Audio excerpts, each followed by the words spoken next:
to the state. We've been in negotiation. I think we're close to an agreement. I've just been texting with Mr. Woodwine while we were in court. I think we are, my client and I have a couple things to discuss, but I think we're close to reaching an agreement. All right. About how long do you think you need? Judge, since I just got appointed, if I can just have the regular 1 month reset, as I said, if we can get him in an earlier docket, a jail chain, if we can get this thing hammered out, that'd be great. Judge, can you hear me? Yes, sir. Hey, restarting fixed it. Judge, my proposal would be, why don't we set him on not the June, but the July contested date? And if Mr. Manning and I can work out something in beforehand, then we will notify the court and take care of it then. That way we have an end date for Mr. Schoenfold and we can make sure that everyone's ready to go if we can't work something out sooner. If that works for Mr. Manning. Any issues with that, Mr. Manning? Judge, I think that'd be fine. The plea deals we're working on would require him to remain in custody anyways. So I think that'd be fine. Okay. All right. Court will set then Mr. Schoenfeld for a motion to revoke hearing on the contested docket on July 29th. And Judge, would that be at 9 a.m.? Yes, that'd be at 9 a.m. Thank you, Judge. May I be excused?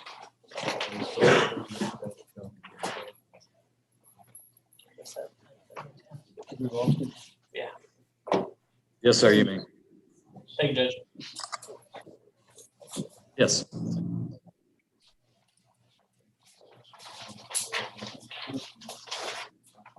Next, we have Amanda Payne. Okay. So go back. I just turn off now.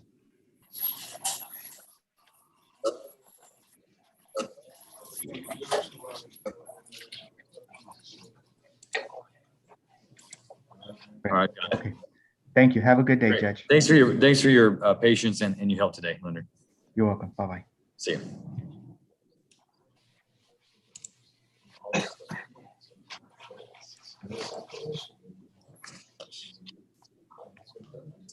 All right, court call CR 2167, State versus Matthew Dale Grace.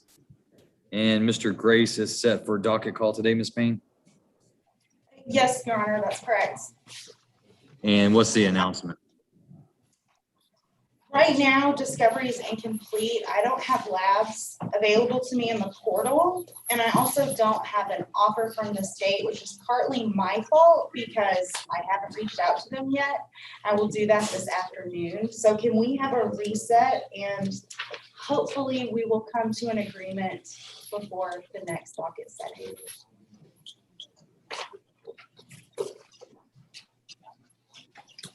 Take just a moment and review the docketing in this case. State, is there any objection to an additional docket call? I show that we passed pretrial on May 11th. I'm not sure why we would have passed pretrial if you didn't have all the discovery, but nevertheless, we did. Do you have any objection to a reset on docket call? No, Judge, and I'm noticing in our online portal that the lab analysis has not been selected to send to Ms. Payne. We'll do that right now so she has that. It just inadvertently didn't get selected to get sent. It's in a different tab. We'll make sure that that's resolved right now, and then we will hopefully contact Ms. Payne and we'll reach some sort of a resolution. All right, Ms. Payne, on July 13th or 15th? July 15th, please. All right, court sets Mr. Grace then for additional docket call on July 15th at 1:30. Thank you, Your Honor. May I be excused? Yes, ma'am.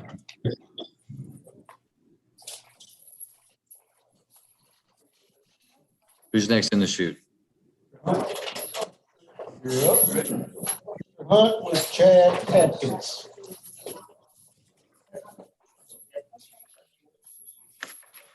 All right, court calls CR 2237, CR 2146, State versus Chad Edward Atkins. I show that we're set for docket call in each case. Your Honor, I had issued us or had a subpoena issued for some personnel records on the officer that was involved in Mr. Atkins' cases. And the subpoena said that those records were to be returned to me today, and I don't have them. I spoke with Mr. Woodwike last week, I think Thursday or Friday of last week, and he said that the state had received them, and I still have not received them. And I think they're crucial to our defense, and I think that's something that we should have as part of discovery, even based on my request for them. I think it's something that's integral in this case and potentially has information that could be exculpatory. Mr. Woodwike? Judge, this is a case, I believe it was Wednesday or maybe Thursday of last week. State filed a motion for in-camera review of the requested documents. The Grand Saline Police Department did turn over the requested documents to me, and I, late last week, turned over those documents to the court along with a motion for in-camera review, such that the court can look through that, because obviously it has all of the officers' personal information, those kinds of things. Additionally, we don't believe that there's any mitigating or exculpatory information contained therein. We've reviewed the documents. Obviously, I don't know what Mr. Hunt's defensive strategies might be, but I don't believe that there's anything in those documents that indicate in any way that the officer in question is anything other than a fine upstanding officer. But we have turned those documents over to the court for in-camera review, if the court will recall. Well, I do recall the court has not reviewed any of the records. I wanted Mr. Hunt to be given an opportunity to respond to the state's motion. Well, my concern with that, Your Honor, is I understand redaction of personally identifying information such as social security numbers, things of that nature. And certainly I would understand that, but unfortunately it's not up to the state to decide if they think there's something exculpatory. They have to provide it to the defense, and then the defense can either use it if it's there or not use it if it's not there. But I think I have a right to the officer's personnel file, as there could be things in there that go to his character, his standing as an officer, his credibility, other things of that nature. I need to see those things. Do you oppose the state's motion for the court to conduct an in-camera to determine, one, whether or not any of that confidential information has been redacted, and then two, to determine whether or not there's any mitigating or exculpatory information from what may be a confidential record? Well, and I appreciate the court's input on the redaction. I certainly don't have any problem with that, but I mean, I think that's up to myself and Mr. Adkins to look at that and decide if there's something there that we want to use or if there's not. And I don't know that there is or is not because I haven't been allowed to see it. And I just think, I don't know why there needs to be an in-camera review of the contents of it. I could see, as I said, I can see the court reviewing to see about the redactions that are necessary as far as personal information, but the rest of it should be turned over. Do either one of you have any case law to support your arguments that the court should be conducting an in-camera or should not be conducting in-camera? Judge, I do not. no. I do not. Go ahead, I'm sorry. Judge, state does not specifically have any cases on point. State has not looked for any. I contacted Mr. Hunt last week. I understand he was busy and unable to return my phone call until after I'd already filed this. So we didn't say whether he was opposed or not because I didn't know. I haven't had a chance to speak with Mr. Hunt in depth about this issue. We have the records. We've turned the records over to the court. If we could have a little time to look into that, if the court would like, we'd be happy to do that. We just don't have anything at this time. I can tell the court I was actually in trial last week, so that's why Mr. Woodwike did make an attempt to get in touch with me while I was in trial, and I wasn't able to return the call. I think it was, I don't remember if it was Thursday evening or Friday is when I was able to actually talk with him. But I do not have any case law. So I just know he told me that he had turned it over to the court to be for an in-camera review is all I know. All right, court's going to reset this for a status on the personnel records for, are you available on July 13th, Mr. Hunt?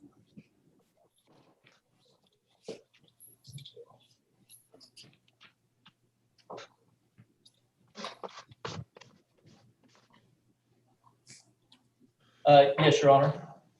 All right, so let's set it for docket call and status on production of records. And I'm going to ask counsel to do some research for the court. I'm going to conduct my own as well. And if I find that the court is required to review, I think of this in comparison to CPS records, but CPS records are statutorily confidential. And so I think a lot of times there's a presumption that the in-camera review is the appropriate remedy to ensure that statutorily confidential information regarding, children and potential instances of abuse. I'm not sure on the police officer personnel record if it follows same suit or not. So I'm going to want to look on that to make sure that either I do or I do not have a duty. If I don't, then I'm going to contact counsel and let you two discuss what you want to do on that. And then the court will either grant or deny the state's motion. Okay. Sounds good to the state judge. Thank you. And what time would that be, Your Honor? It'll be at 1:30 if Mr. Atkins is still in jail, 9 o'clock if he's not. Okay.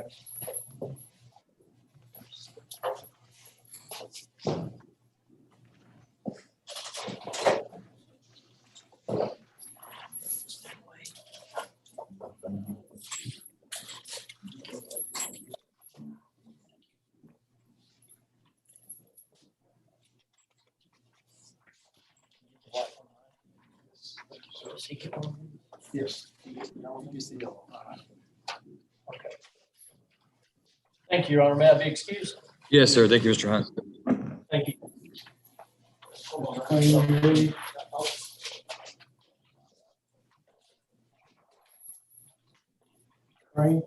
Yes. All right, who's up next? Mr. Crane and Adrian Gutierrez.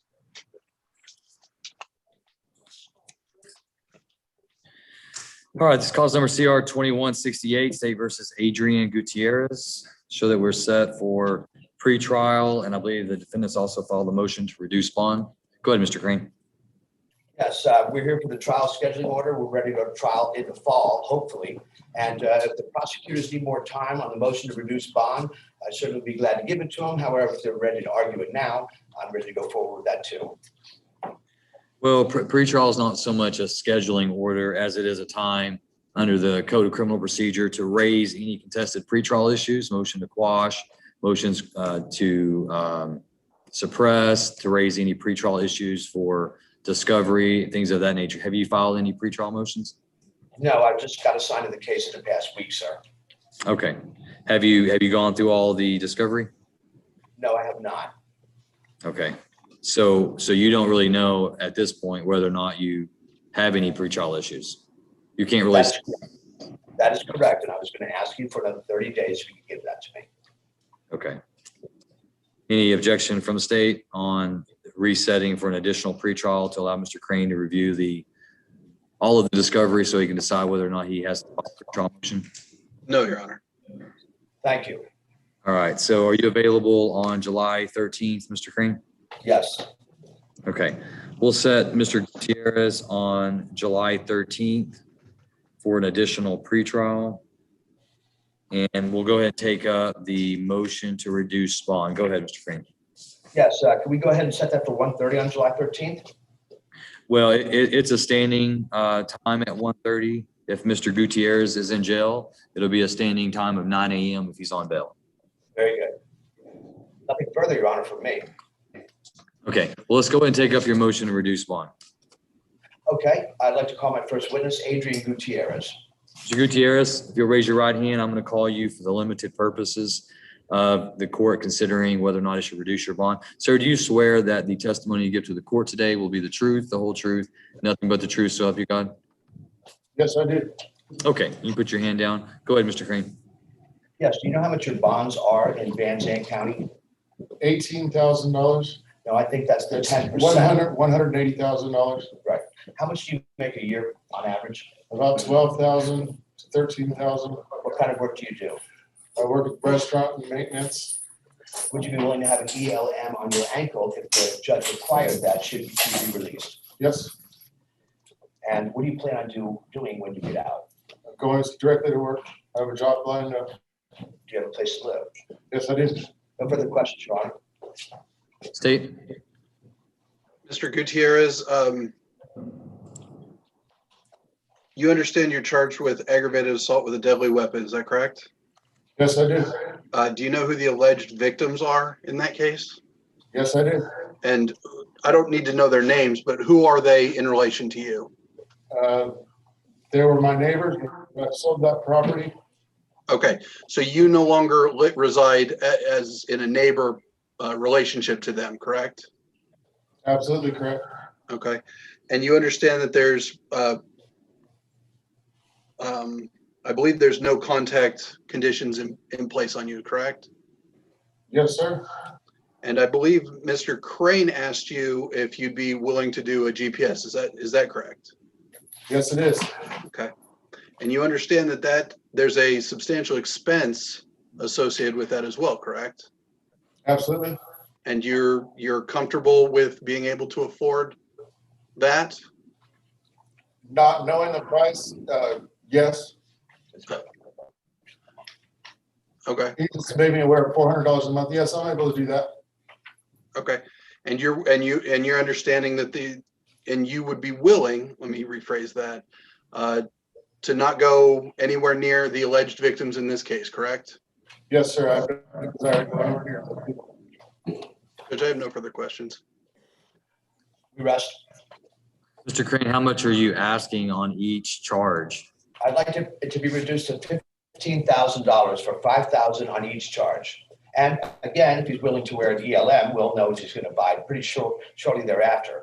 And he has a lot of contacts here, so I don't think he's really much of a risk. I know that's a low bond for his accusations, but he's lived here quite a while, and I think that that's fair in regards to how much money he makes.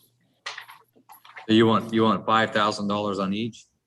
Judge, A total of 15. not to interrupt. Hang on, Mr. Woodwhite, hang on. Mr. Crane, how much do you want on each charge? Well, I think you can only do it. I think he has 2 felonies and 1 misdemeanor. Is that correct? His misdemeanor. I believe it's one felony and 2 misdemeanors. Thank you, sir. I believe it's aggravated assault with a deadly weapon is indicted. In this case, I mean, in this court, and then in the county court of law, there is a criminal trespass and a criminal mischief, both of which appear to be misdemeanors. Very good. I don't know, Mr. Woodwhite. I'm looking at his booking sheet. It says criminal mischief, $750 to $2,500. That appears to be a misdemeanor. And then I've got aggravated assault with a deadly weapon and aggravated assault causes serious bodily injury. I got $5,000 on the misdemeanor, $75,000 on the ag assault deadly weapon, and $100,000 on the ag assault SBI. So are those not correct? I'm only showing, He's I'm got sorry, 3 what was charges. that? He does have 3 charges, and that is correct right there. 180 total with 3 charges.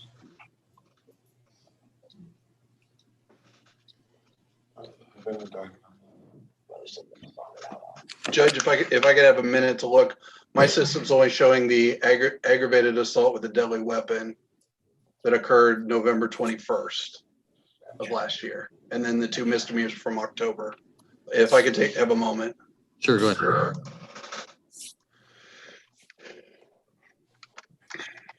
I'll have to take a seat too. I've got issues too. You and me, huh? Yeah, I do. That's why I'm Here, leaning you on guys this. lean on this here. I know it's like, man. With the shackles and the Yeah. You got 2 invalids in the court, Your Honor. I'm sorry. We both have serious back pain. I have 2 back surgeries and a back spinal This fusion. has got to be a first. Yeah, no, it's true. You got serious back pain. Especially in here, sleeping on these beds and Yeah. not being able to get out and walk and exercise or work. It's not good on the back.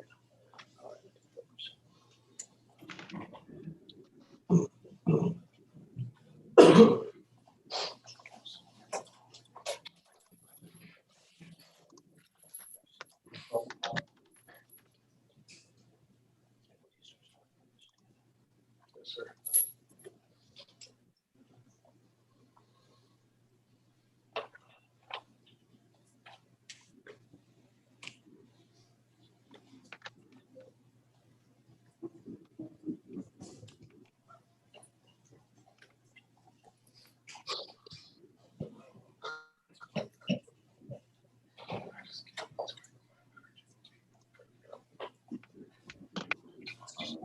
You forgot about it?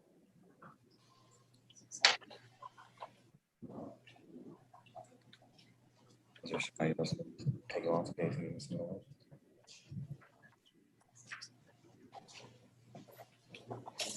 Yeah, I don't know who's out there that would do it. That's on the list.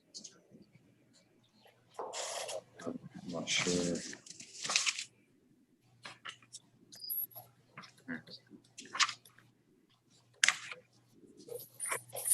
Show letter.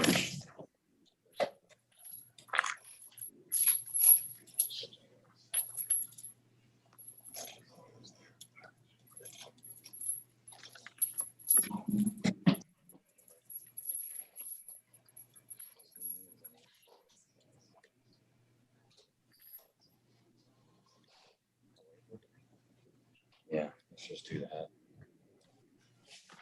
And so I'm gonna set it as full retrial or something.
Do we have anyone else in the courtroom that's ready? Your Honor, we have Mr. Harrison. Mr. All right. Gutierrez. If you'll just step aside, we'll recall your case in just. Yes, sir. Not a problem. Good afternoon, Judge. We have Mr. Good McLeod. afternoon, Mr. Harrison. Good to see you. This is cause number CR 17-243, State versus Colby McLeod. And is Mr. McLeod entering a plea today? Yes, Your Honor, he's entering a plea of truth. Right. I don't have the paperwork on my end. Do I? Oh, I sure do. I'm mistaken. All right, Mr. McLeod. Let me see here. All right, great. Mr. McLeod, if you'll raise your right hand, sir, I'm going to place you under oath. Sir, do you swear that the testimony you give to the court today will be the truth, the whole truth, and nothing but the truth, so help you God? Yes, sir. All right. McLeod, you put your hand down. Your name is Colby McLeod, and Mr. McLeod, You're represented in this case by your attorney, Mr. Brett Harrison. Are you pleased with his representation of you? Yes, sir. You feel like you've had enough time to go over the state's motion to revoke and have all of your legal questions answered? Yes, sir. Is there anything about the paperwork that you've read and signed today that you do not understand? No, sir. And Mr. Harrison, do you believe your client to be competent today? I do, Your Honor. And does he waive the formal reading of the state's motion to revoke? He does, Your Honor. We've gone over the application to revoke. He understands the allegation contained therein and wishes to enter his plea of truth. All right, Mr. McLeod, you appeared before the court on June 27th of 2019. You pled guilty to the third-degree felony offense of indecency with a child by exposure. The court heard the evidence, found that there was sufficient evidence to convict you, and the court did convict you and assessed your punishment at 10 years confinement in TDCJ and assessed a $500 fine. On that same day, the court also suspended that sentence and placed you on community supervision for a period of 10 years. During that term of your community supervision, the state filed its motion to revoke your community supervision and alleged a single count of ways that they're alleging that you violated. Mr. McLeod, I'm going to ask you at this time, is count one as contained in the state's motion, is that count true or not true? True. And Mr. McLeod, are you telling me that that count is true because in fact it is true and for no other reason? Yes, sir. All right, the court will, and Mr. McLeod, let me ask you again. Has anyone threatened, forced, or pressured you to plead true to this count? No, sir. All right, court will accept the defendant's plea of true at this time. Mr. Harrison, any objection to the defendant's waiver of rights and plea of true as states Exhibit A? No, Your Honor. States Exhibit A is admitted into evidence. The court takes judicial notice of the defendant's judicial confession. Is there anything further from the state? No, Your Honor. From the defense? No, Your Honor.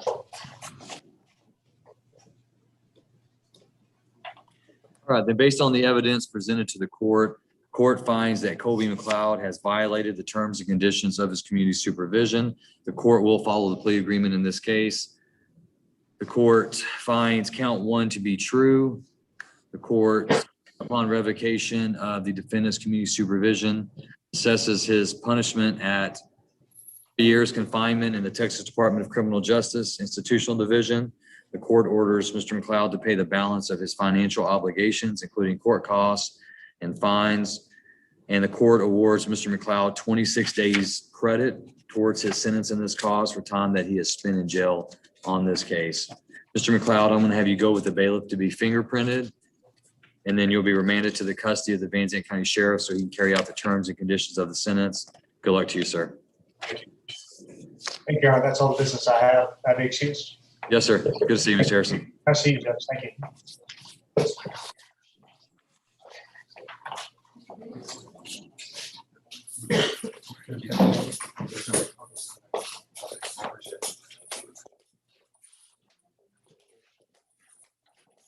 Your Honor, this is Mr. Biggs. I thought we had Ms. Thompson. We do. Briggs, I'm do. sorry. We do. Okay. We do.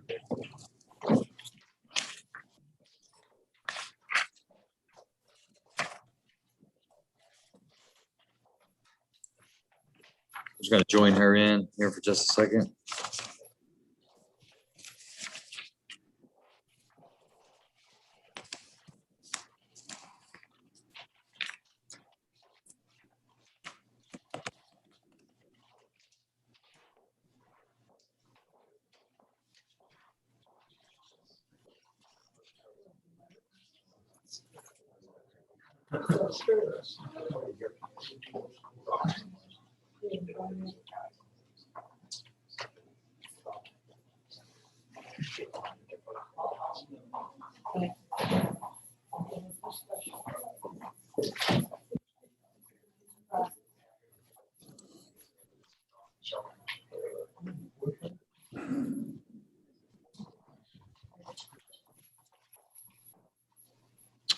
All right, Mr. Briggs, it looks like Ms. Thompson's not available. So just have a seat and I'll recall your case in just a moment. I don't want to keep you standing there. Okay. Have anyone else available? David McKeish? I believe Mr. White is bringing his client in, and he is right now. Yes, Your Honor. Mr. White, you're up, sir. All right.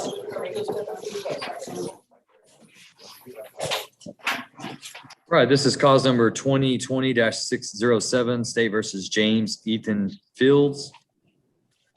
And my recollection purposes, this case was transferred from the county court law to the 294th, is that correct? It is, Your Honor, that's correct. Okay. And I believe that we're entering a plea today, is that also correct? That is, Your Honor. All right, Mr. Fields, if you'll raise your right hand so I can place you under oath, sir. Mr. Fields, do you swear that the testimony you give to the court today will be the truth, the whole truth, and nothing but the truth, so help you God? Say it again, it wasn't audible. I do. Thank you. You can put your hand down. All right, and I don't know if I have the paperwork here. If someone, Jail, Your Honor, it's here at the jail. all right, and so if someone can give me the terms of the plea? Your Honor, the terms of the deal are, Mr. Fields is going to plead guilty to a first offense DWI for 14 days in jail and a $2,000 fine with 1 day of credit. The $2,000 fine includes the $100 EMS traffic or EMS fine, whatever that thing is now. He's gonna begin his sentence today. Yes, sir, he is. Any, what are the court costs? I think 270, I'll take that over here, Your Honor.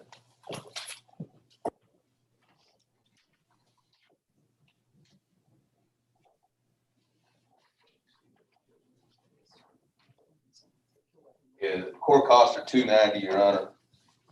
No restitution. No reimbursement? A $30 reimbursement fee. Okay. All right, Mr. Fields, are you a United States citizen? Yes, sir. Do you read and speak English? I speak English, yes, sir. Okay, and you read it and you write it, correct? Say again. Yes, sir. And have you ever been diagnosed with any type of mental condition? No, sir. In this case, you're represented by your attorney, Mr. Nolan White. Are you pleased with his representation of you? Yes, sir. Do you feel like you've had enough time to discuss your case with him and have all your legal questions answered? Yes, sir. Is there anything about the paperwork that you signed today you not understand? No, sir. You sure? Yes, sir. Okay. And throughout the documents, you've placed your signature. Is that your true and correct signature? And did you only sign once you were satisfied that you understood that you were what you were reading and signing? Yes, sir. Okay. Mr. White, do you believe Mr. Fields to be competent today? Your Honor, I believe that Mr. Fields is competent. I believe that he understands the proceedings that are pending against him here today. We've executed some waivers. I believe he's executed those waivers knowingly, intelligently, and voluntarily. Thank you, Mr. White. All right, Mr. Fields, you're charged by information with a first-degree offense of driving while intoxicated as a Class B misdemeanor, which carries a range of punishment of confinement not to exceed 180 days or a fine to exceed $2,000. Understanding that full range of punishment, how do you plead to that charge? Guilty. And are you pleading guilty because you are guilty of committing that offense? Yes, sir. Has anyone threatened, forced, or pressured you to plead guilty today? No, sir. All right, the court will accept the defendant's plea of guilt. Mr. White, any objection to states one? No objection. All right, states one is admitted into evidence and the court does take judicial notice of the defendant's judicial confession. Is there anything from the state? No, Your Honor. From the defense? No, sir. All right, and Ms. Heisel, if you'll give me, or Mr. Woodbine will give me the facts to support the plea.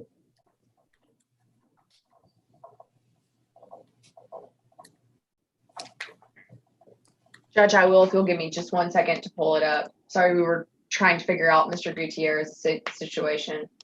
No problem.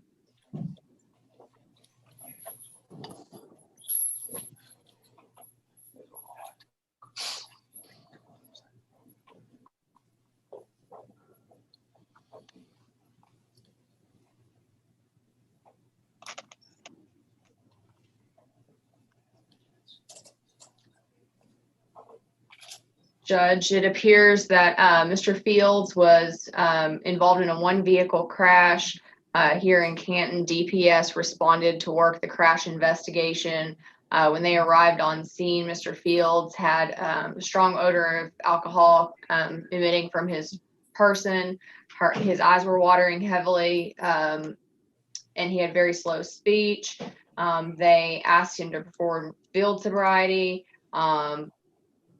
And at that time, I believe he stated he would not perform any field sobriety. They placed him under arrest for DWI. They requested DSC 24 and he refused a sample as well. Let's see here. And I don't believe, Judge, that there is any breath or blood on this. I don't believe a warrant was obtained at that time. Mr. White, any that summary? I agree with the summary, Your Honor. All right, then based on those facts being presented to the court, I do find that there is sufficient evidence to find Mr. Fields guilty of this offense. Court hereby follows the plea agreement in this case, convicts Mr. James Ethan Fields of driving while intoxicated, a Class B misdemeanor, assesses punishment at 14 days confinement in the Van Zandt County Jail, orders him to pay a $2,000 fine, $290 court cost, $30 reimbursement fee, and the court awards Mr. Fields one day credit towards his sentence for time served in this cause. Mr. Fields, you're hereby remanded to the custody of the Van Zandt County Sheriff so he can carry out the terms and conditions of the sentence. I'm going to have you go with the bailiff to be printed.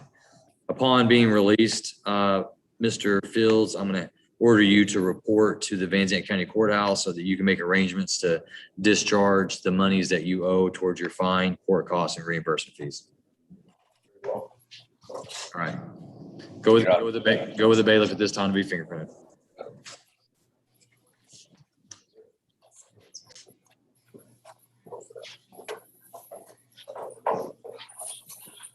And state, I'll need a prosecutor to come by and sign that paperwork for Mr. Fields. I will, Your Honor.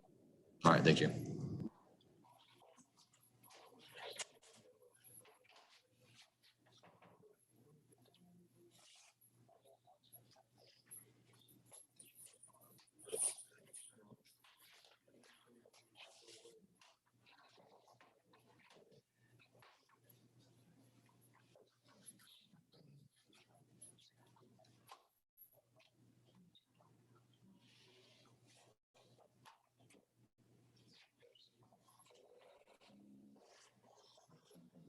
Dude, I'm thirsty too. I'm tired and thirsty. I have to hang on. We're done. Very good. Okay. We still got Mr. Briggs in the room and Mr. Gutierrez. I think we're waiting on stuff on that. Sir, if you'll come with me, please.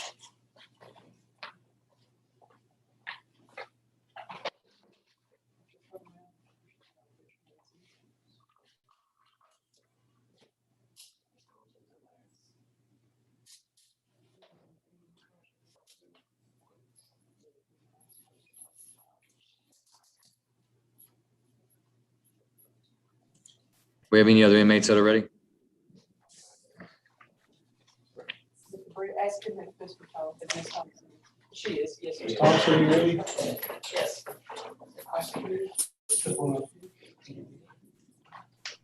We have Ms. Thompson, are you ready? Yes. Ms. Thompson, are you ready?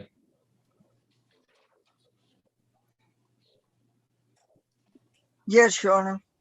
All right, court call CR 2147, State versus Jason Coley Briggs, set for pretrial today. Go ahead, Ms. Thompson. Your Honor, it's plea today. Oh, he's going to plea? Okay.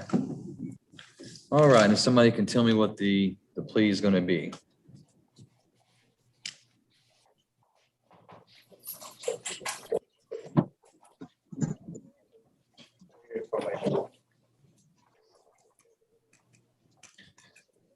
Yeah, Mr. Briggs, I'm going to ask Ms. Thompson or one of the state's prosecutors to lay out the terms for me. It's not that I don't believe you. It's just, it's their job. Yes, Your Honor. I'm looking to pull it out of the file right now.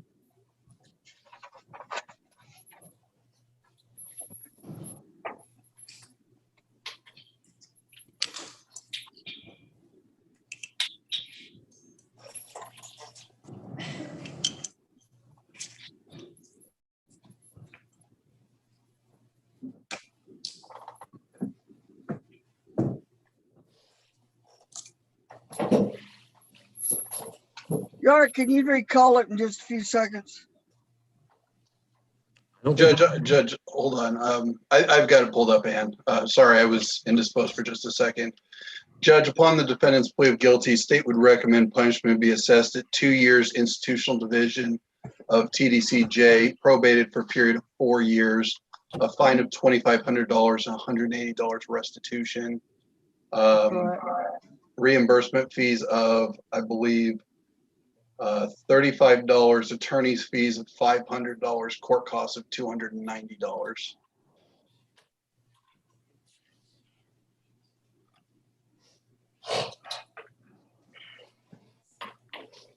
Okay. Mr. Briggs, if you'll raise your right hand, I'll place you under oath. Mr. Briggs, do you swear that the testimony you give to the court today will be the truth, the whole truth, and nothing but the truth, so help you God? All right, you put your hand down.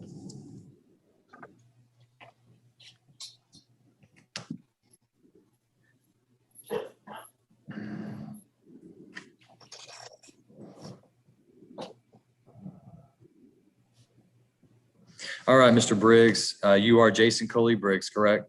Yes, sir. And Mr. Briggs, are you a United States citizen? I am, sir. Do you read, write, and speak English? I do, sir. Have you ever been diagnosed with any type of mental condition? No, sir. You're represented by your attorney, Miss Ann Thompson. Are you pleased with her representation? Yes, ma'am. Yes, sir. Excuse me. It's okay. Do you feel like you've had enough time to discuss your case with her and have all your legal questions answered? Yes, sir. Anything about the paperwork that you've read and signed today that you do not understand? No, sir. Is that your true and correct signature that appear throughout the documents signed once you were satisfied that you understood what you were signing? Yes, sir. Ms. Thompson, do you believe Mr. Briggs to be competent today, and have you explained to him his legal and constitutional rights? Yes, sir, I have, and he is. Okay. Mr. Briggs, you are charged by indictment with a state jail felony offense of possession of a controlled substance in penalty group 1 less than 1 gram. That carries a range of punishment of not less than 6 months or more than 2 years confinement in the state jail division of TDC and a fine not to exceed $10,000.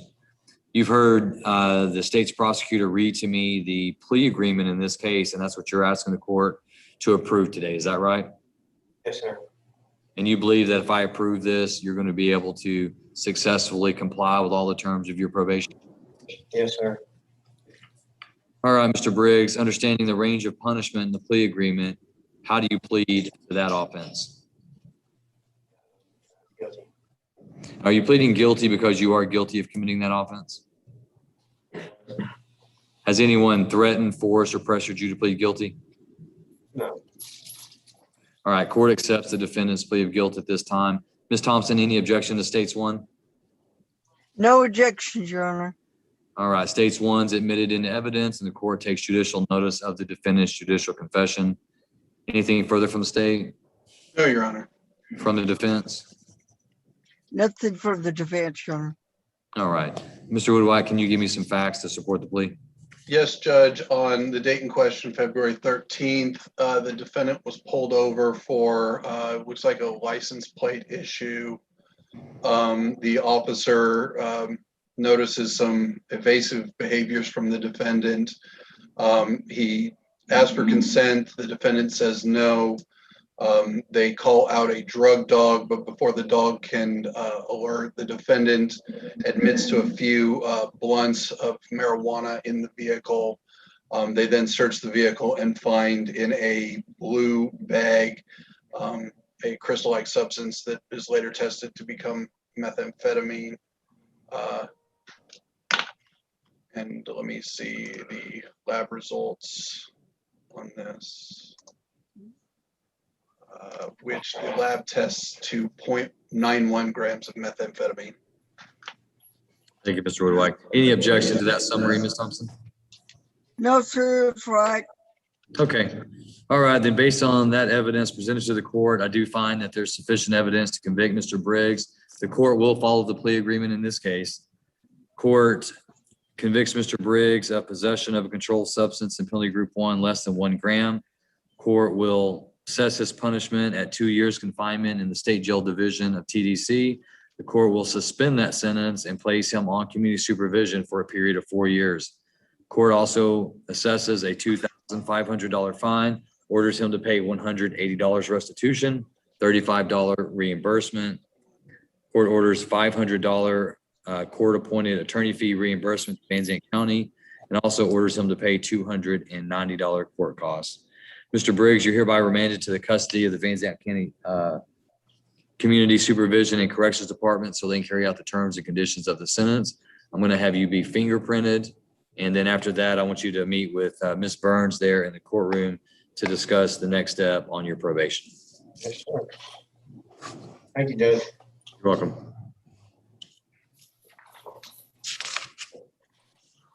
Y'all may have excuses, Ms. Thompson. Yes, ma'am. Free to go.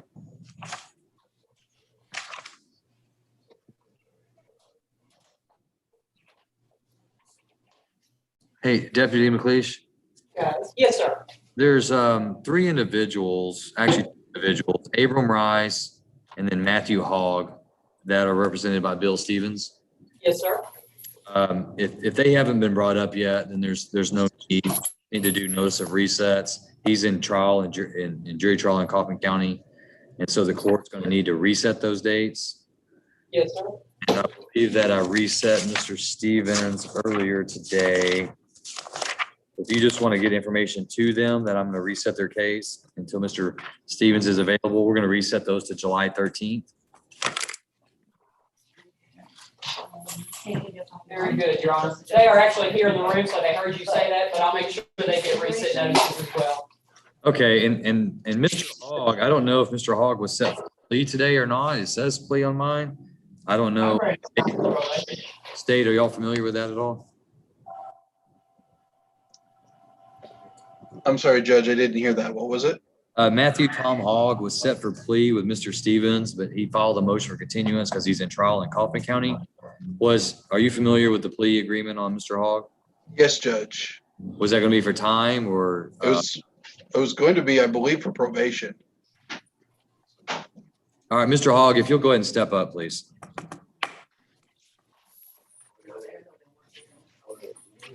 How you doing today, John? I'm doing fine. How are you doing, sir? Thank you for seeing me. I'm doing great.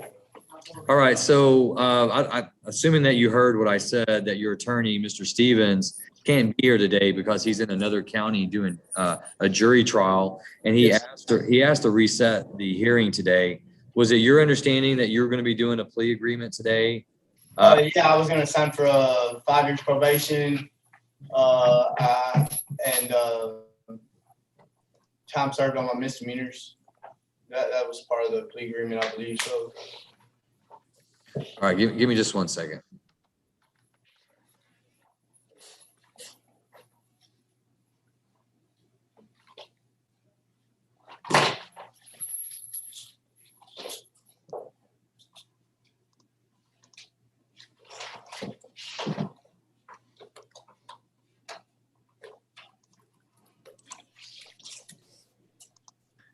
Mr. Woodwhite?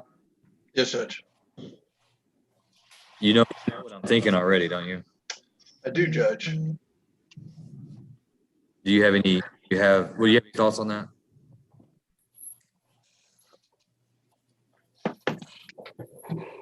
Judge, let me pull up the case. Mr. Hogg, what I'm concerned with is if you're going to be pleading out today to probation, you'd be released from jail today. Okay? Yes, sir. I have a job at Crown Mobile Homes in Wills Point. And yeah, I'm going to be at work in the morning at 7:30. So yeah. So what I'm thinking about and what Mr. Woodward is looking at is typically in situations like this, I would, because Mr. Stevens, if he were here, we would go through the plea and you would be released and you'd be placed on probation and be out of custody. And so in situations like this, when he's not here and it's because he's in another county, I'm going to consider releasing you on a PR bond or something so that you can go ahead and get out of custody today and then just bring you back on another time to where you can do your paperwork. Otherwise, I'd be resetting you for probably at least 2 weeks. And that's 2 weeks more being in jail that we wouldn't need to do otherwise. So bear with me just, Mr. Woodwine, but that's kind of what's going on right now, okay? Actually, Roy Brockway, he's still on my bond for the evading in a motor vehicle. He's still on my bond because, I haven't made my payments yet. He knows I have a job at Crown Mobile Homes. So my only charge holding me is resisting arrest, which I have over 80 days credit. I have 80 days time served on it. Well, listen, I know, I understand, but Mr. Stevens is your attorney. We're negotiating. I'm just telling you right now that I'm probably going to let you out on a bond, on a PR bond, something you have to put up money for. That way we'll get you back on another date, but I want to hear first. Yeah, Judge. The bond holding me is, the charge holding me in jail right now is resisting arrest. I understand. I already have a bond for the evading. I understand. I know all of these things, Mr. Hogg. I'm just trying to tell you what's going on. Time out for a second. If you let me and Mr. Woodwhite talk, we'll probably get you out of jail. All right, go ahead, Mr. Woodwhite. Judge, I'm unaware as to his bond situation, but reviewing the cases that we have, what I believe is holding him, state has no objection to a personal bond for Mr. Hogg. So we can get him out of jail and then bring him back at a later date to resolve his cases.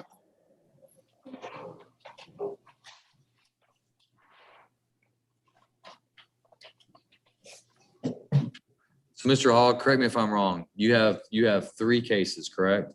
You've got one that's in the county court of law, which is a driving while license invalid with a previous conviction. Is that right? Yes, sir. Okay. Do you have a bond on that case, or are you on bond in that case? I believe that was from last year. I believe I had a bond. I think Miss Lieutenant Harrelson let me out on a PR bond, and then I came to jail for the evading. So I didn't know anything about it. I never had a court date for it or anything.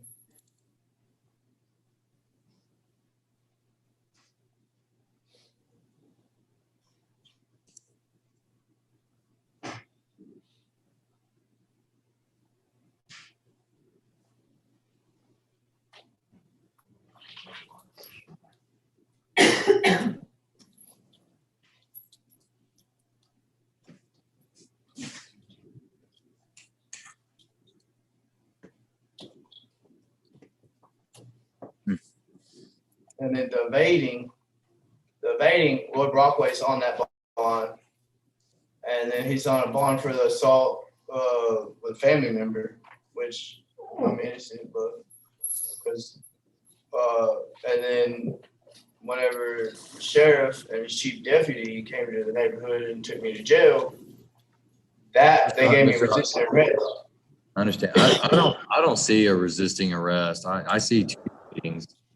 And I don't see no assault family violence at all. So I'd probably quit talking if I were you. Or Judge, we have already declined the assault family violence. The state found no merit in that case against Mr. Hogg. We've already rejected that charge. so that there was a $20,000 surety bond filed by Roy Brockway on evading arrest, CR 21-125. And so Mr. Hogg, you're saying that on CR 21-103. Judge, those are, maybe I can clear a little bit of this up. Those are duplicate charges. Originally, Mr. Hogg was going to waive indictment on 103. Mr. Hogg was going to waive indictment. He then decided he was not going to waive indictment, and we then indicted him, and that was a month ago. And then we were just going to dismiss it as part of his plea. State would be comfortable just dismissing CR 21-00103. That was the case. They're all the same facts. We just had we had to create it, doing an indictment. We had an information on 103. 125 is the same allegations. It's just we had to take it to the grand jury.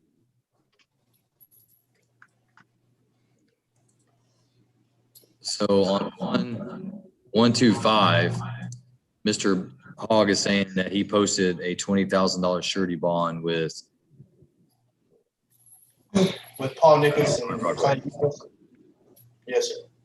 So if that's true, then Mr. Woodwike, if you'll send over a motion to dismiss on 103, if that's what you want to do, then he should be released then.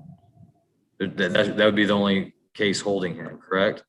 I believe there's as far as I'm aware, there's a unresolved resisting arrest, and which I don't know if he's been booked in or not. And there's a driving with license invalid that has been charged that he is going to also take as part of his deal. But again, I'm not opposed to giving him bonds on any or all of that at this point.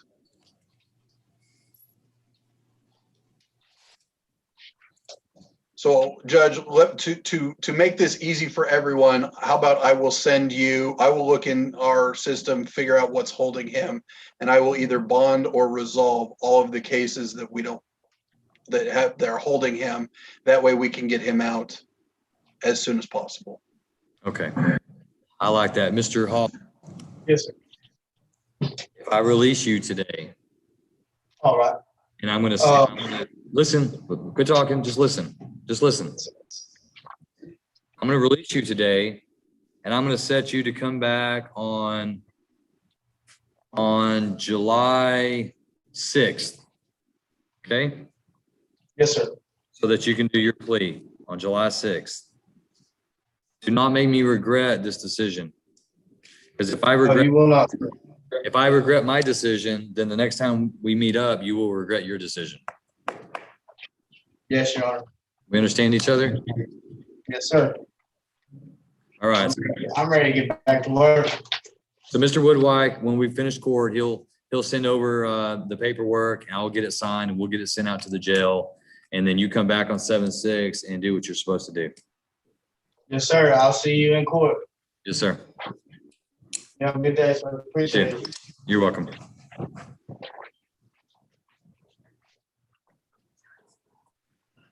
Yeah, I see him right there. I'm gonna zoom John Scott in right now real quick.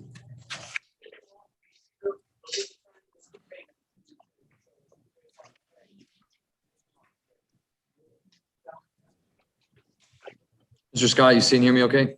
Yes, Your Honor. How are you, sir? Doing great. How about you? Doing fine, doing fine. Sorry, I didn't realize this was set today. I apologize. It's okay. I was talking really bad about you, but it was off camera. It was off camera behind. Oh, good. Yeah, well, I don't want you two watching that. No, I tease. All right. This is cause number CR 19210, State versus Chad Nathan Veazey. And Mr. Veazey is still incarcerated in Wood County. Do you have any additional information for this court about his litigation in that court?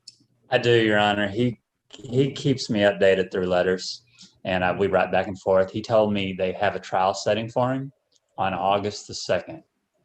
They've got that whole week scheduled for me. He listed out every day of the week in his letter. So he's set to go in August. First week. Okay. So he is number one? Yes. He said they've got 2 cases ahead of him. That's the reason why he's in August. But on August, he is set that day. Okay. Good. That's what I was wondering. Okay. So let's do this. Let's set a status on him for August 24th. And that'll give us a couple of weeks. If he's convicted, then we'll have time to bench warrant him. If he's acquitted, then that'll give us time to get our detainer on him and have him brought back over. So let's just set a status on August 24th at 1:30.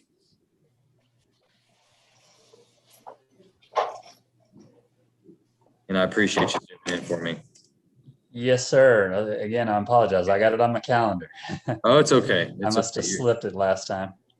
Hey, no problem whatsoever. All right, so we'll see you back. If we don't see you before on something else, then we'll see you back on August 24th, and we'll see what happens with Mr. Veazey. Yes, sir. This is one of the only 2 cases I have left with you, and I think I've got a plea worked out on the other one. So I'll probably be seeing you in July on that one. Excellent. Okay, well, we look forward to it. Thanks, Judge. Bye. All right, we'll see you. Bye-bye. All right, do we have any additional information? Is Mr. Woodwhite still working on Mr. Gutierrez?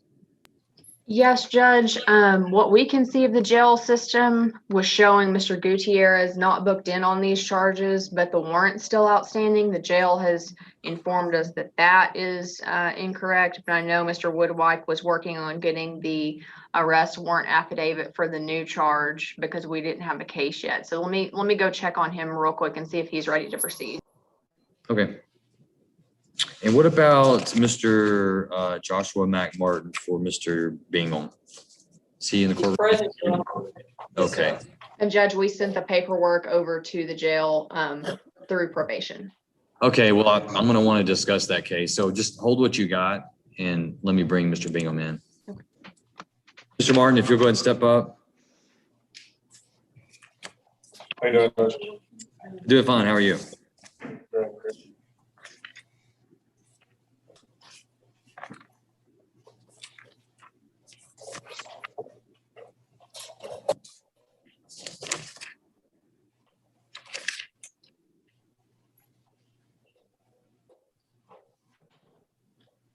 Mr. Bingham may have given up on me.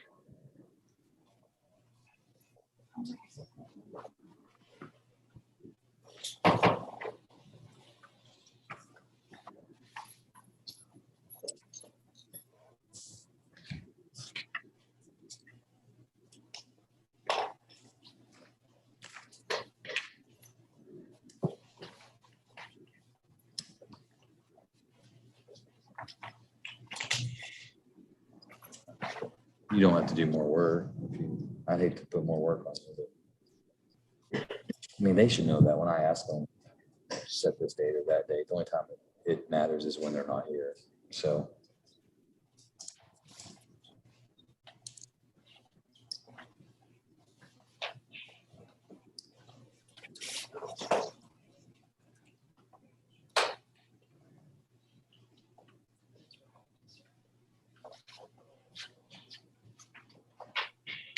All right, Mr. Martin, I don't know. Mr. Bingham may have stepped out of his office. So just go ahead and have a seat. I don't want to keep you standing there. Go ahead and have a seat, and as soon as he gets right back in, we'll close.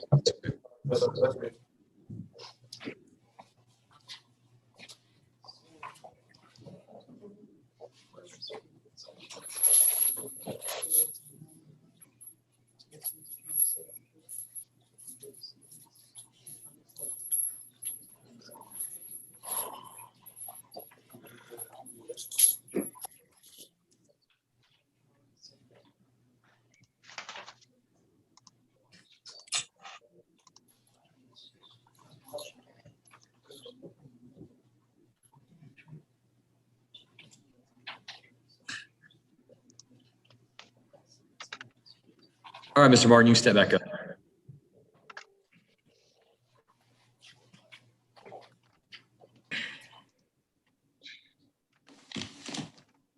All right, this is cause number CR 19-180, CR 2398, State versus Joshua Mcmartin. I show that we were set for a plea on the motion to revoke. All right, so State, go ahead and lay out for me, or Mr. Bingham, lay out for me what the proposal is on Mr. Martin. Judge, good afternoon, first of all. And the state has agreed to abandon count 1. That's a new DWI case that I believe had been indicted. They were going to abandon on this application to revoke it. I think a dismissal has already been filed on it. We provided Mrs. Curry with an expert report, and I think kind of laid out some of the issues with the case as far as the administration of the standardized field sobriety test. And I appreciate Ms. Curry looking at everything for me. What they've agreed to abandon that new offense in count 1. Mr. Martin will plead true to counts 2, 3, 4, 5, and 6, which would be, there's going to be technicals and also the consumption of alcohol. We would ask the court to extend, instead of, he will plead true to those, but instead of revoking the probation, we will ask the court to extend his community supervision for 2 years, which would extend it from 6 years to 8 years. That the defendant has 90 days to complete any of the classes that were previously ordered that he was deficient on or had not completed. He will have 177 days, continuous days of incarceration on, I'm sure, the application to revoke, but for sure the DWI that the state has dismissed. But we would ask those 177 days to be ordered as a condition of probation, which he would already have served.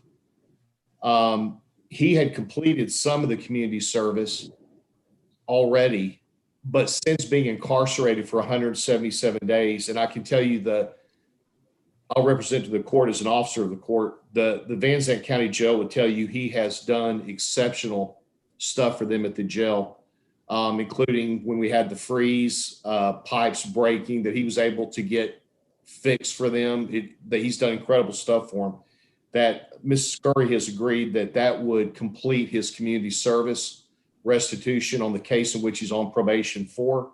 And then I believe the state's already, pursuant to his pleas of true in this case, has already dismissed the felony case. And I'll tell the court, I know if I was in the court's position, I'd be looking at this going, well, he's on a felony DWI case.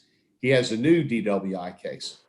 I'll tell the court, I will represent to the court that in our review of the evidence, I think it's clear he consumed alcohol. I don't believe at all he was intoxicated in the case. The standardized field sobriety test did not comply with the National Highway Traffic Safety Administration. But not only that, there was no other indication of intoxication. And I think in fairness to Mrs. Curry, I know she looked at that very, very hard, because there's always that concern of putting someone back out in the public that's already on felony probation. But I'll tell the court, I would not have come to Ms. Curry with that had there been any indication really in that new case that he was intoxicated. I don't think the state, although I know Ms. Curry to be an excellent lawyer, I've been on the opposite sides with her a couple of times on cases where I was the prosecutor. I'm not saying she couldn't get a conviction, but I think it would be a very, very difficult case. And I just don't believe he was intoxicated in it. I believe he consumed alcohol, but was and in violation of his probation. But I don't believe there will be any concern with Mr. Martin going back out into the public. I think he's going to absolutely complete his probation. I don't think there's I don't have any concerns with it. I would tell the court if I did. The new cases, although he was arrested for that, it was a park ranger or something. It was not, I think there was real problems with it. And so we're kind of asking the court to give Mr. Martin that, I guess, second chance, third chance. He has done great while he's been in the jail. His mistake was any consumption of alcohol, but I don't believe it's intoxicated in the case. That's what we have, Judge.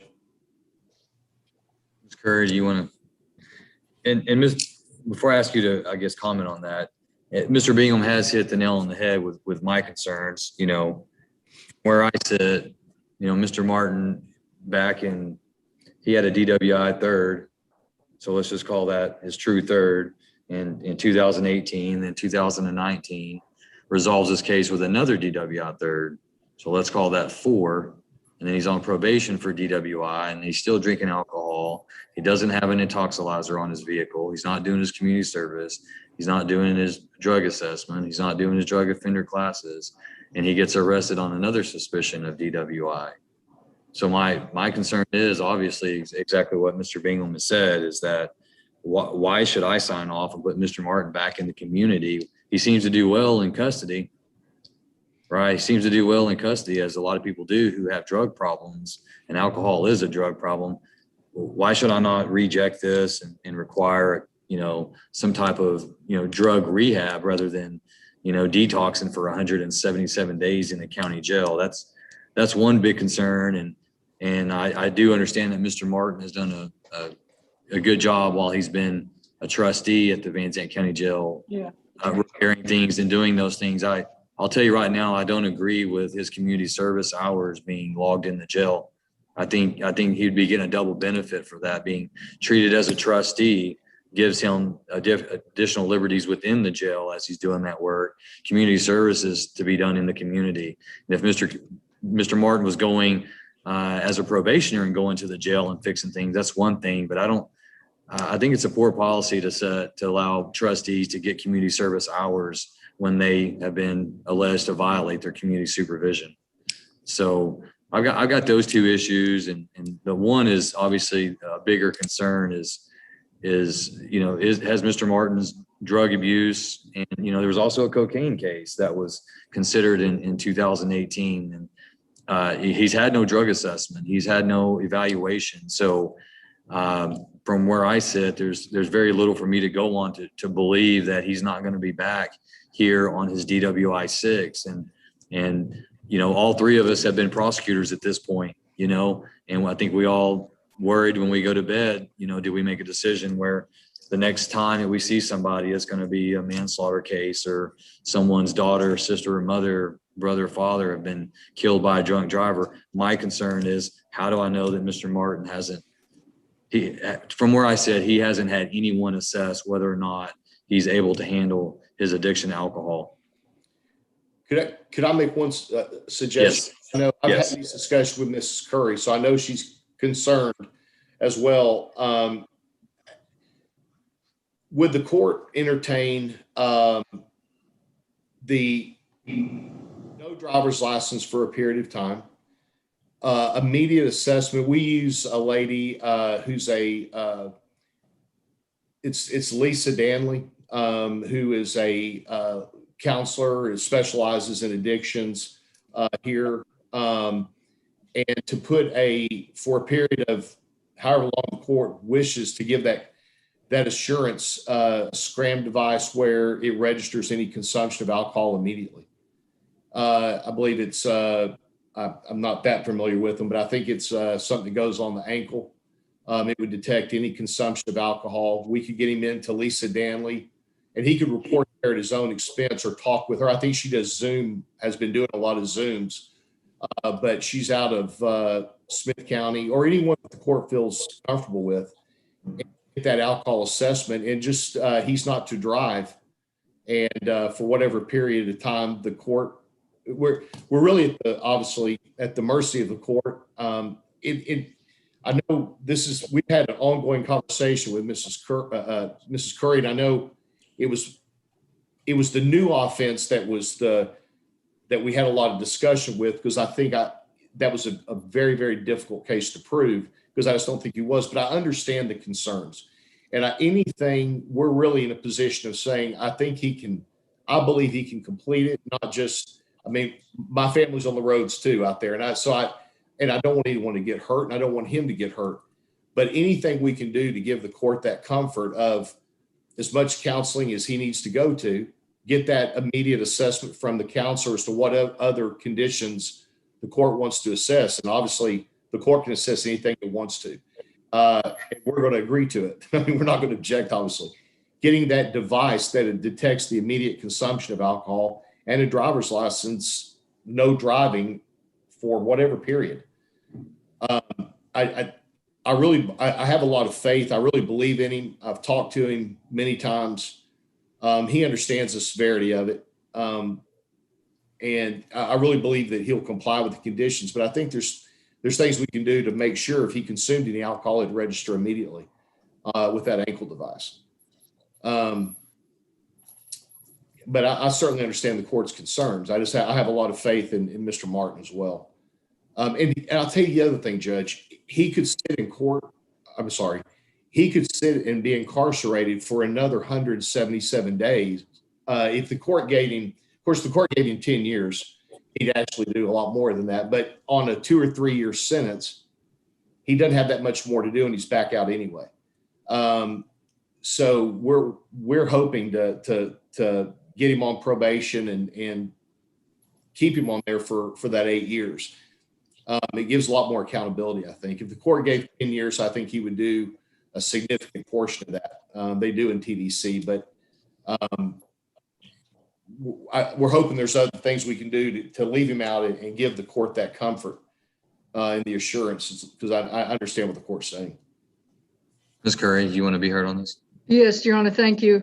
And Mr. Bingham is right, Judge. When he first came to me seeking reinstatement as opposed to a prison term, I was pretty absolute and adamant that that would not happen. And at that point in time, I had not myself looked at the new DWI. It was just assigned to one of my prosecutors. And that's when a week or 10 days later, Mr. Bingham started talking to me about the problems with the underlying case. And I took a look at it, and he's right. It is a state park policeman who made the traffic stop and attempted to conduct the standardized field sobriety tests. I don't believe, based on the expert report that I have read, based on my own viewing of the way that the SFSTs were administered here, I don't believe that they survive a Frye-Daubert analysis and actually become admissible in this case. That puts us significantly behind the 8 ball. The court is right in the number of arrests that Mr. Martin has had for DWI third. I will tell the court that the one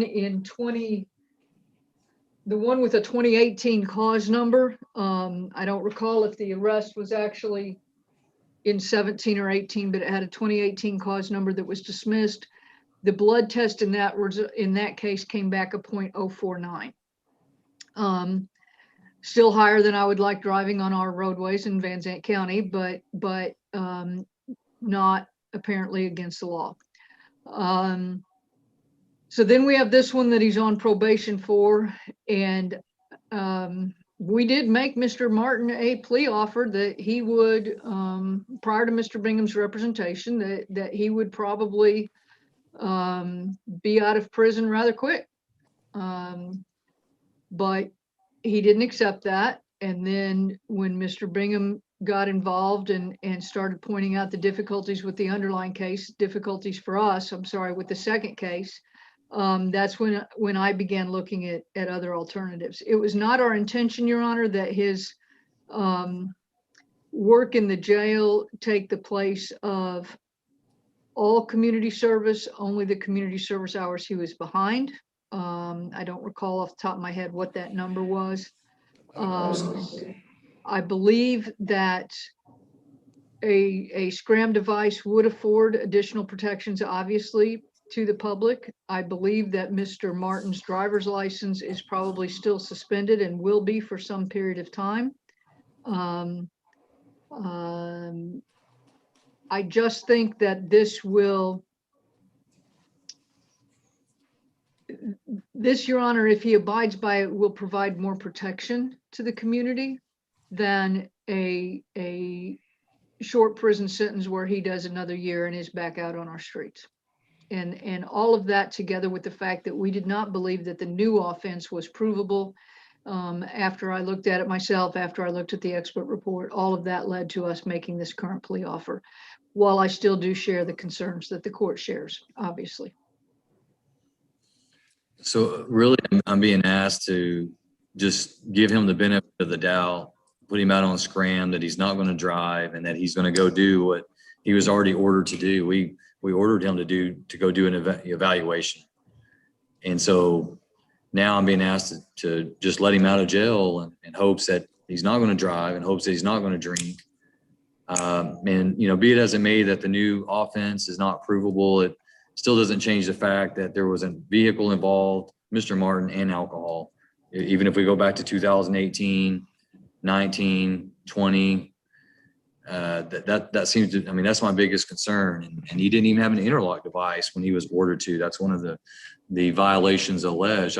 I guess what I'm trying to say is, how do I go along and I approve this and then save face with the next person that I come in contact with, and I put them on probation, and I tell them, hey, if you violate the terms and conditions of your community supervision, you need to hold up your end of the deal, and you need to go do what you said you were going to do. And Mr. Martin has said that he was going to, do his end of the deal, and yet we're here, and he's asking to redo the deal. So it's hard for me to be consistent, I feel, in light of these are not just merely technical in my view. Having the evaluation, very important. Having the deep lung device, very important. May have prevented him from committing these other offenses, or at least being arrested, whether it's an offense or not. I don't feel like I have enough evidence to feel good that Mr. Martin is not a threat, and that he's addressed his substance abuse. I like the idea of the scram, and of course I like the idea of the evaluation. I don't like the idea of letting Mr. Martin out to go do the evaluation, if I'm being quite honest. I would rather have I want the bird in the hand rather than two in the bush. I want evaluators report in my hand that says that he's going to maintain sobriety in the free world, not just when he's locked up. I'm sure he does great when he's locked up and sober. It's when he's not locked up that I'm looking at his past history and using that as a predictor of his future. Judge, can we do this? Would the court table the hearing, continue, and let me get Lisa Danley? I'll represent the court. I think the court would be satisfied with her as an expert to do an SSAI, kind of give the court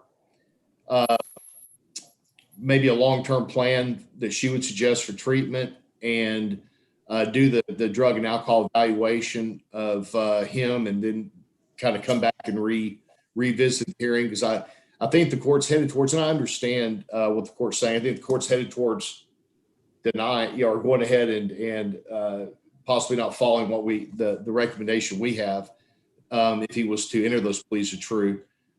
If the court's inclined to do that, I'll get Mrs. Danley with him and get a report, at least to give the court a little more information, maybe a little more insight from a counselor's perspective.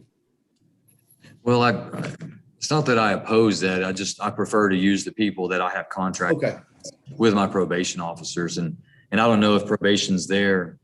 Ms. Burns, if you're there, is there any chance that we could get an evaluation done of Mr. Martin while he's in custody, or is that a no-go? I can check with Mr. Dates and see. Well, I mean, what do you think? What do you think the over/under is on that? I think he'll do it. And do you think it's something that he could do relatively quickly? Depending on his schedule, I don't know. I would need to talk with him. I would feel better about the recommendation if I had the substance abuse evaluation and a treatment plan, if one is determined to be useful for Mr. Martin before I release him back out into the public. But I don't want to keep him. I'm not trying to keep him in jail. Let's do this. How about we reset it for 2 weeks, and we come back on the 29th, and let's see if Mr. Jakes with the probation department can do that evaluation. And Ms. Burns, can you check with him today? Yes, sir, I will. All right, if you can check with him today and then report back to me, and report, if you'll just email me and Ms. Curry and Mr. Bingham, then I would like to table this for now, and then yes, sir. With it, and I'll just tell you, Mr. Bingham and Ms. Curry, with a positive report on the evaluation, coupled with Scram, and I would probably not approve the community service hours, just because it's, I'm sure he received trustee status while he was in there. With a positive report, Scram, And if we're going to extend his community supervision period, then I would still want Mr. Martin to do the community service hours in the community and not while he's locked up as a violator. With those three things, I would be much more comfortable than what's being proposed right now. Yes, sir. And I'm not familiar, and I apologize, I'm not familiar with who does the evaluations there. We have no objection to that. It's Mr. Deck, who does those for Van Zant? I'm sorry. The person doing the evaluation would be Ms. Burns. Chuck Jakes or Mary Hutcherson? Chuck Jakes or Mary Henderson. Hutcherson? I'm sorry, Mary Hutcherson. Yeah. Okay. So that's what I propose. What do you all want to do?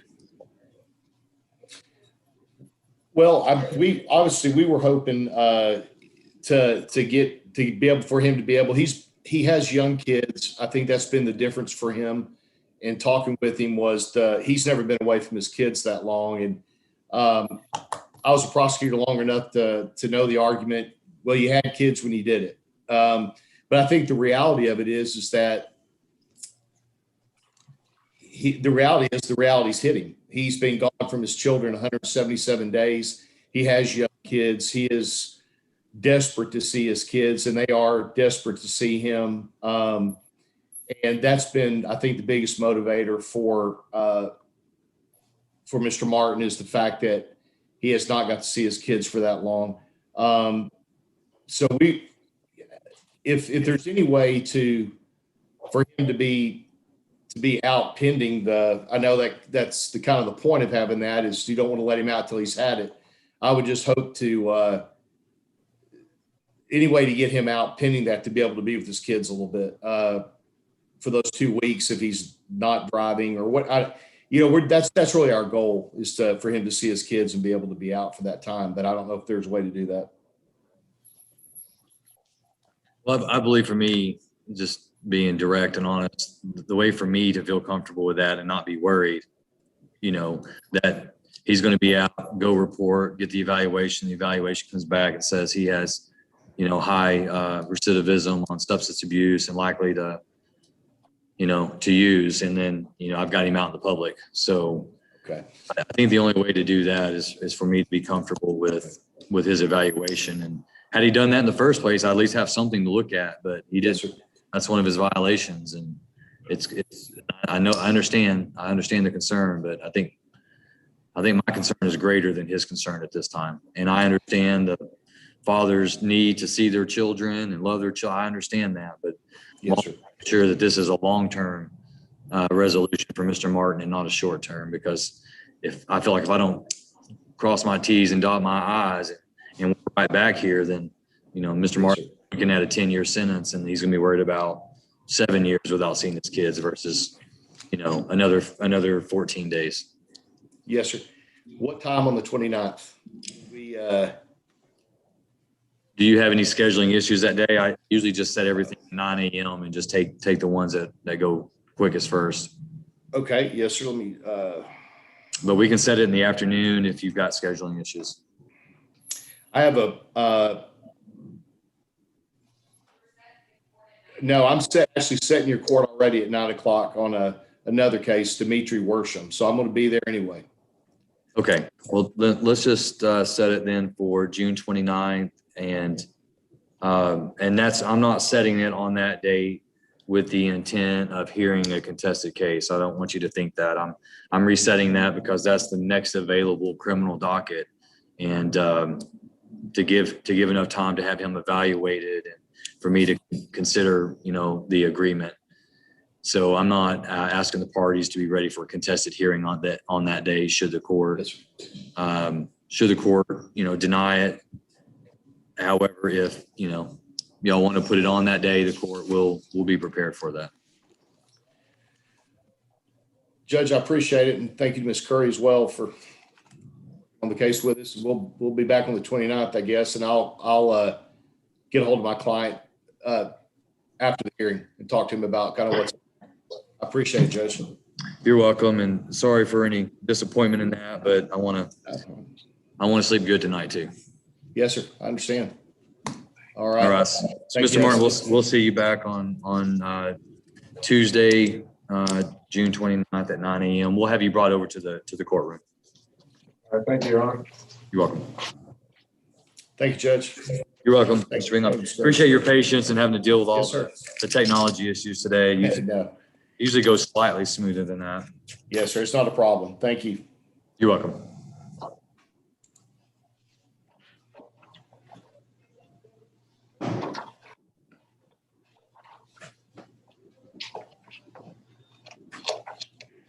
All right, Mr. Woodwike, any updates on Adrian Gutierrez?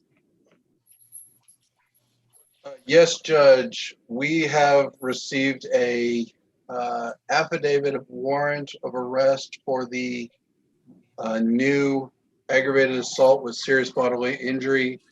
However, we do not have a case. We've not been referred a case today. I believe this was served on him on the 19th of March. Today is day 89. We don't believe that we would be able to successfully resist a bond reduction on that, considering we don't officially know very much about it.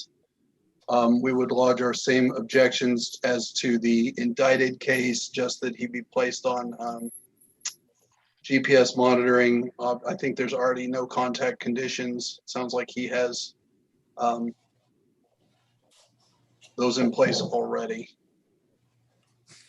All right, this is CR 2168, Adrian Gutierrez. And so just to kind of get my mind refreshed on this, Mr. Crane, you said that you would ask for a total of $15,000 between all three charges, and you believe that's all the financial ability that your client has? Yes, sir.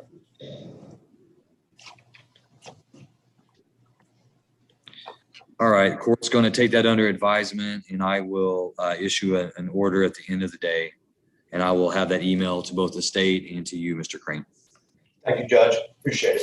Thank you, Appreciate Judge. thank you. I appreciate your patience. We excused? Yes, sir. Thank you, sir.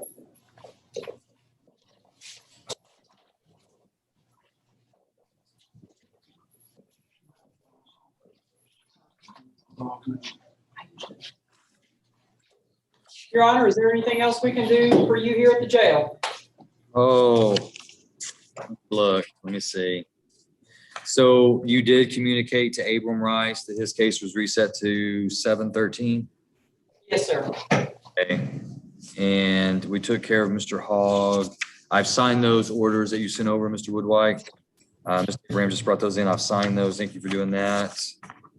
And let's see. Okay, Mr. Atkins. We still have Mr. Damon Gutierrez with Casey Ashmore. Mr. Ashmore didn't make an appearance today. Yes, Your Honor, I forgot. Ms. Abraham and I were communicating about that, and it flipped off my radar. Do we need to bring Mr. Gutierrez up? Hold that thought for a second. Let me check with her and find out what we're going to do. Just a second. Yes, sir. I'm going to take you back. Real quick, we're walking back right now.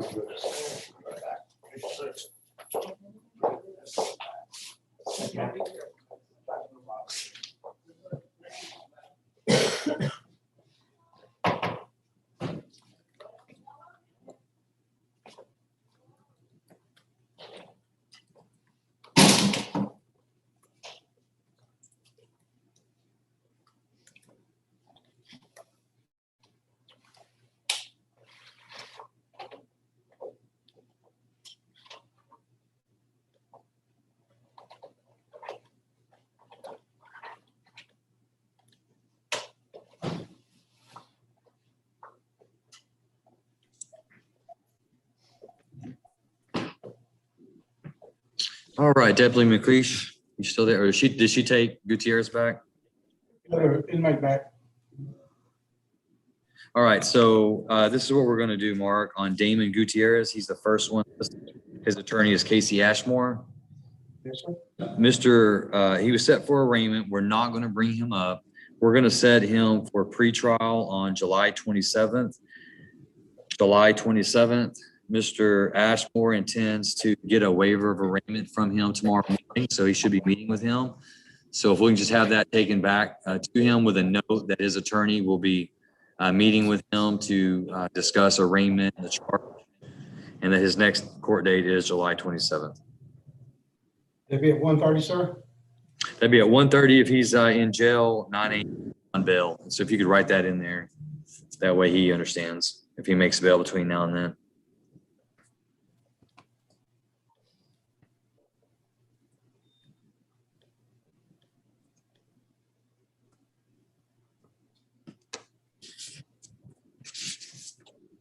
Yes, sir. We'll take care of that. All right, thank you, Mark. Hey, Hillary, I'll get stick for just a minute.